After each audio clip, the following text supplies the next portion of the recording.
Yes. तो next topic is potentiometer. Potentiometer किसके लिए यूज़ होता है? पोटेंशियल मीटर मेज़र करने वाला, that means use to measure potential या EMF. Use to measure EMF और पोटेंशियल, या तो पोटेंशियल कह सकते हैं या ईएमएफ, एक ही बात है। सेल का ईएमएफ और पोटेंशियल मेजर करने के लिए पोटेंशियोमीटर हम यूज़ करते हैं। कंस्ट्रक्शन देखिए जी क्या है हमारे पास।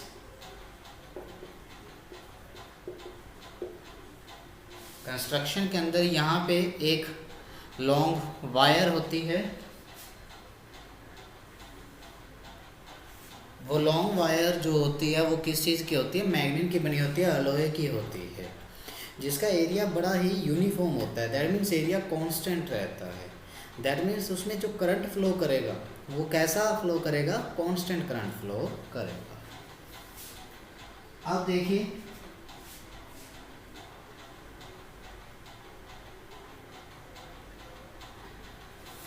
जैसे ही हम यहाँ से जाएंगे, ये एक एक्सिलरी बैटरी के साथ कनेक्ट है ये पॉइंट।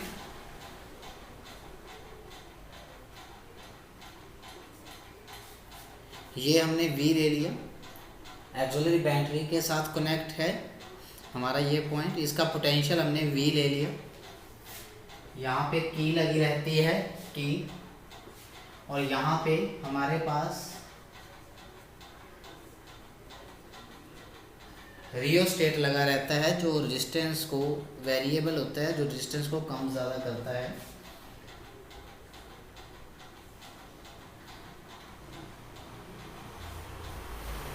तो हमारे पास एक पॉइंट पॉजिटिव यहाँ पे होता है और नेगेटिव यहाँ पे होता है।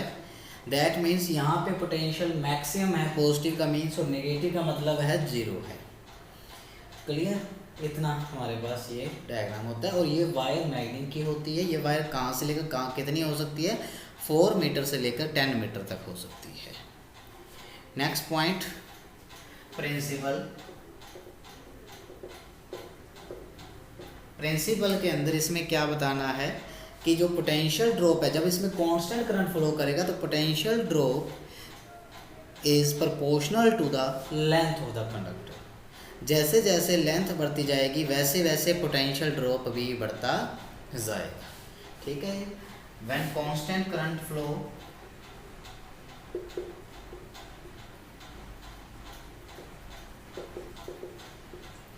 When V is proportional to L। कैसे आया ये? इसको भी देख लेते हैं हम कैसे आया।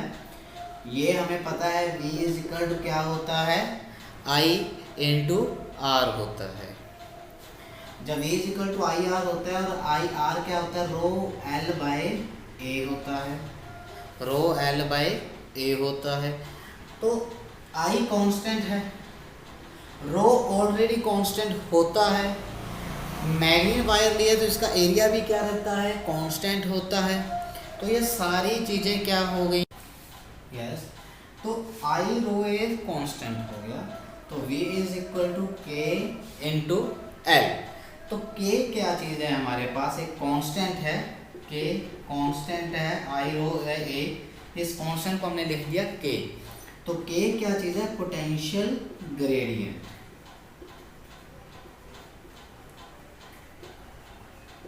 Potential gradient. तो पोटेंशियल ग्रेडियंट का मीनिंग क्या हुआ? देखिए यहाँ से अगर हम कांस्टेंट को हटाते हैं तो V is proportional to L आ गया। यही हमने बताना था। अब पोटेंशियल ग्रेडियंट का क्या मतलब है? ग्रेडियंट का मतलब क्या हो गया? V by L.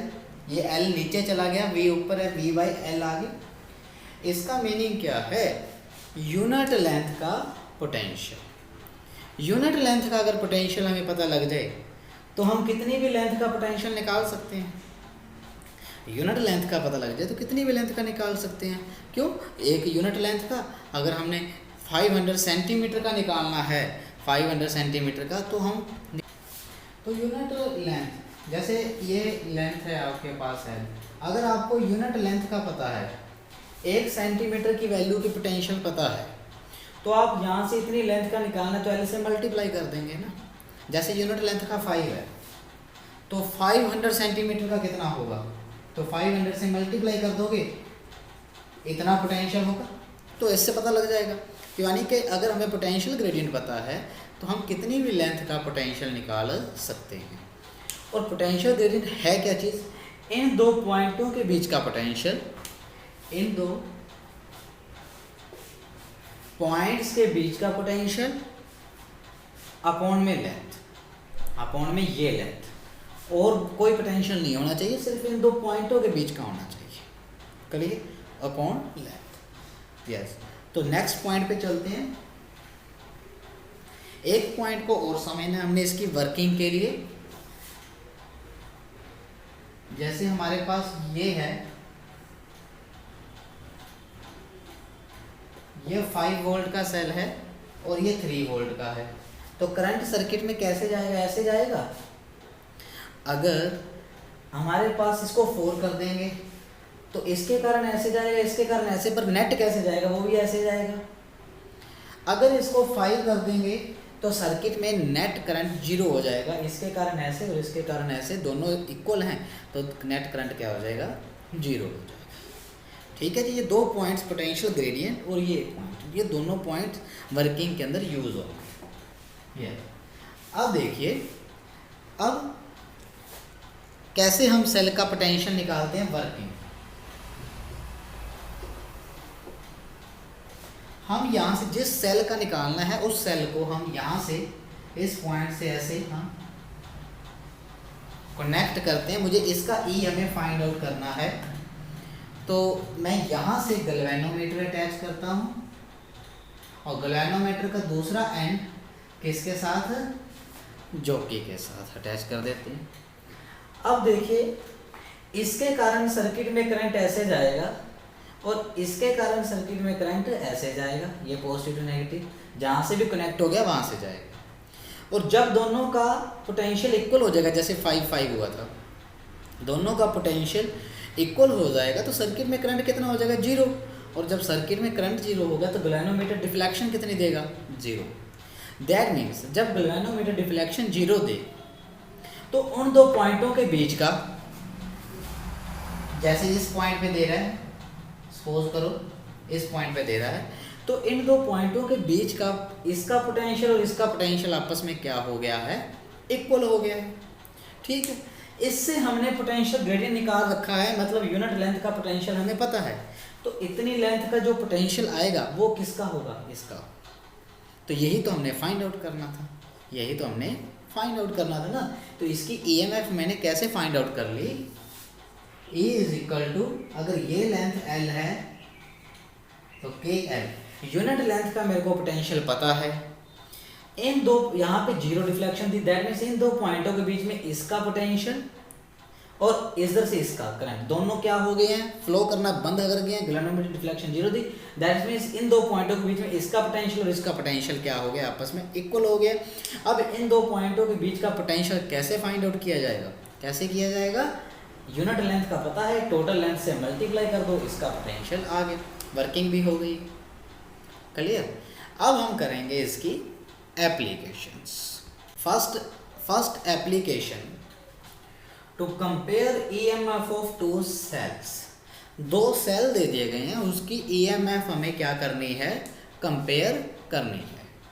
तो देखिए कैसे करेंगे। फर्स्ट सेल ये रहा, सेकेंड सेल हम यहाँ से कनेक्ट कर लेंगे। यस, जब हमें इसको फाइंड आउट करना है तो गैल्वेनोमीटर के साथ इसको कनेक्ट कर देंगे।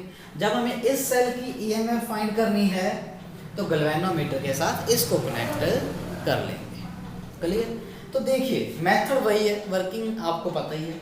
इसको कनेक्ट कर लिया पहले हमने, तो यहाँ पे नल पॉइंट आ गया, ऐसे चलते गए, स्लाइड करते गए, नल पॉइंट आ गया, नल पॉइंट आ गया, तो ये लेंथ कितनी आई, L1।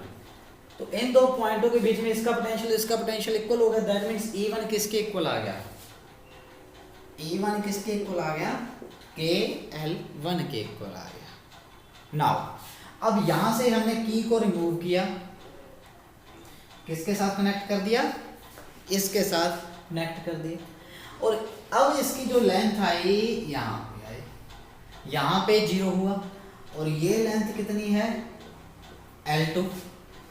अब इन दो पॉइंटों के बीच का इसका पोटेंशियल और इसका पोटेंशियल इक्वल हो गया। अब इसका पोटेंशियल करना है तो क्या करेंगे, यूनिट लेंथ का पता है, इस लेंथ से मल्टीप्लाई कर देंगे। तो A2 कितना आ गया, K L2 आ गया। कंपेयर करना है, कंपेयर के लिए हम डिवाइड कर देंगे, A1 by A2 K1 KL2, K से K कट गया, बस कंपेयर हो गया, A1 by A2 L1 plus L1 by L2। Clear. तो इस पे एक न्यूमेरिकल भी आ जाता है, कभी दो सेल एक साथ लगा देते हैं, दोनों की पोलैरिटी सेम है तो E1 प्लस E2 KL1 आ जाएगा, KL आ जाएगा।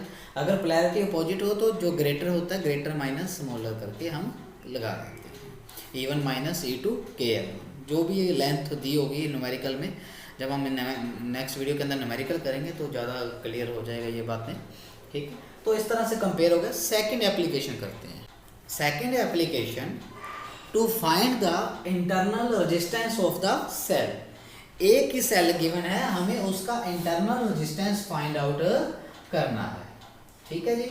तो एक ही सेल गिवन है। अब अच्छा जी, तो उसका इंटरनल रेजिस्टेंस का एक्सप्रेशन किया था, तो उसका फॉर्मूला क्या होता है, internal resistance small r E by V minus 1 into capital R, ठीक है जी। यानी कि मैं E निकाल लूँ, फिर V निकाल लूँ और R निकाल लूँ, इसमें पुट कर दूंगा तो हमारे पास क्या आ जाएगा, स्मॉल r आ जाएगा। क्लियर। तो देखिए जी कैसे करने जा रहे हैं, बड़े ध्यान से देखिएगा। सबसे पहला पॉइंट वर्किंग वही है सेम, क्या कि E लिया, सेल लिया, E निकालना आता ही है हमें, E आ गया। उसके बाद यहाँ पे ये अपना नल पॉइंट आ गया, तो ये लेंथ कितनी है, L1 है, तो E कितना आ गया, K L1 आ गया। तो अब मुझे निकालना है V। यहाँ पे V है तो दोनों कंफ्यूज नहीं होना, इसलिए मैं इसको V1 ले लेता हूँ, ठीक। तो V1 अब कैसे निकालेंगे, देखिए जब हम सेल के साथ एक्सटर्नल रेजिस्टेंस लगा देते हैं, एक्सटर्नल रेजिस्टेंस लगा देते हैं, तो इसका नेट पोटेंशियल आएगा इतना, वो होगा terminal potential difference, that is V1, ठीक। तो देखिए इसके साथ हमने क्या लगा दिया है, साथ में एक पैरेलल रेजिस्टेंस लगा दिया, जैसे 2 ओम का, तो R की वैल्यू 2 ओम आ गई। अब क्या करेंगे, हमने जब किया तो उसका यहाँ पे चला गया नल पॉइंट, तो ये लेंथ कितनी है, L2। तो अब इस कंबाइंड सिस्टम की लेंथ आई है L2, यानी कि यहाँ से लेकर यहाँ तक का पोटेंशियल इस कंबाइंड सिस्टम का है, और इसको बोलते हैं टर्मिनल पोटेंशियल डिफरेंस, और दैट इज V1। और वो किसके इक्वल आ गया, KL2। यूनिट लेंथ का पता है, यहाँ से लेकर यहाँ तक का निकाल लेते हैं। तो दोनों के अंदर वैल्यूज को पुट कर दीजिए, R हमें पता है, E पता लग गया, V1 हमें पता लग गया, यहाँ पे पुट कर दीजिए, KL1 KL2 minus 1 into R, K से K कट गया, L1 by L2 minus 1 into R।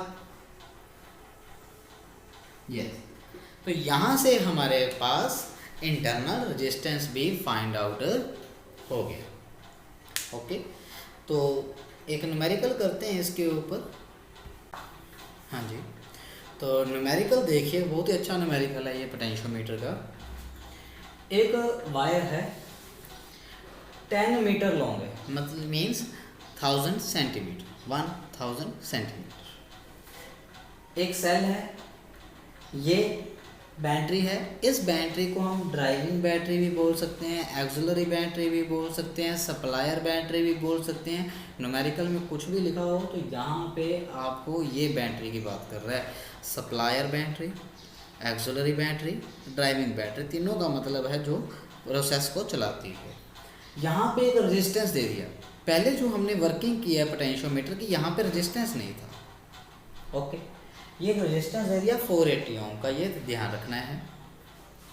और जब हमने ईएमएफ निकाल ली तो यहाँ गैल्वेनोमीटर से जोकी जहाँ पे नल पॉइंट आया, जोकी को अटैच करके ऐसे स्लाइड करके जहाँ पे नल पॉइंट आया, वो कितनी लेंथ है, 600 सेंटीमीटर है। वो कितनी है, 600 सेंटीमीटर है। पहला पॉइंट है क्या निकालना है, इस वायर का रेजिस्टेंस दिया हुआ है, इस वायर का रेजिस्टेंस दिया हुआ है 20 ओम, इस वायर का रेजिस्टेंस 20 ओम है। निकालना क्या है, पोटेंशियल ग्रेडियंट निकालना है और अननोन ईएमएफ, दो चीज़ें निकालनी है। अब पोटेंशियल ग्रेडियंट के लिए आपको क्या बताया हुआ है, यहाँ से लेकर यहाँ तक का पोटेंशियल अपॉन में लेंथ है, बट पोटेंशियल नहीं है। क्यों नहीं, आप कहोगे कि 5 वोल्ट है तो सही नहीं, यहाँ पे भी तो कुछ पोटेंशियल ड्रॉप होगा। ये सर्किट पूरा सीरीज में है, वो जब हमने वर्किंग की थी यहाँ पे एक रेजिस्टेंस नहीं था, यहाँ पे भी कुछ पोटेंशियल ड्रॉप होएगा,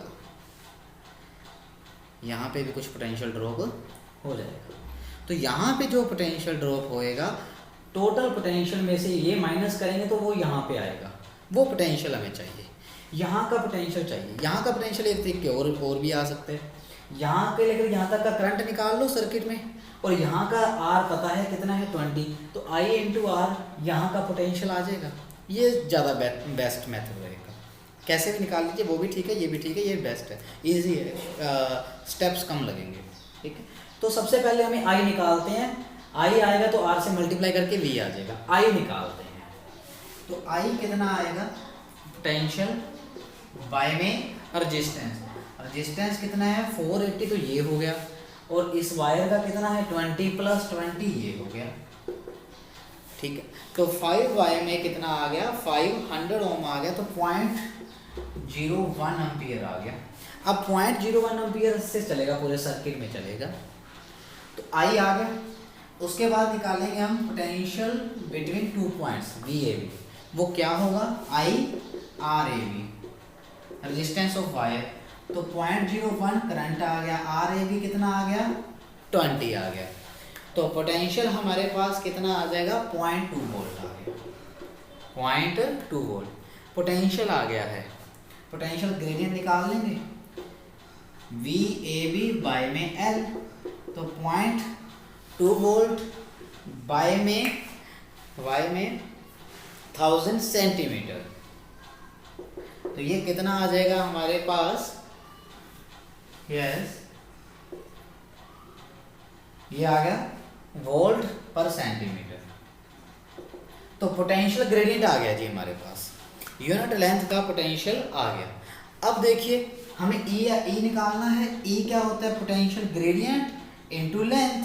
पोटेंशियल ग्रेडियंट कितना है ये, और लेंथ कितनी है 600, तो जो EMF आएगी वो हमारे पास कितनी आ जाएगी 0.12 वोल्ट आ जाएगी, यस। तो यहाँ से हमारे पास EMF भी आ गई और पोटेंशियल ग्रेडियंट भी आ गया। अगर ये नहीं होता तो डायरेक्ट V बाय में L करोगे तो आपके पास पोटेंशियल ग्रेडियंट आ जाएगा, अगर ये रेजिस्टेंस ना होता तो फिर डायरेक्ट न्यूमेरिकल हो जाता। अब एक स्टेप एक्स्ट्रा हो गया, clear. Thank you very much.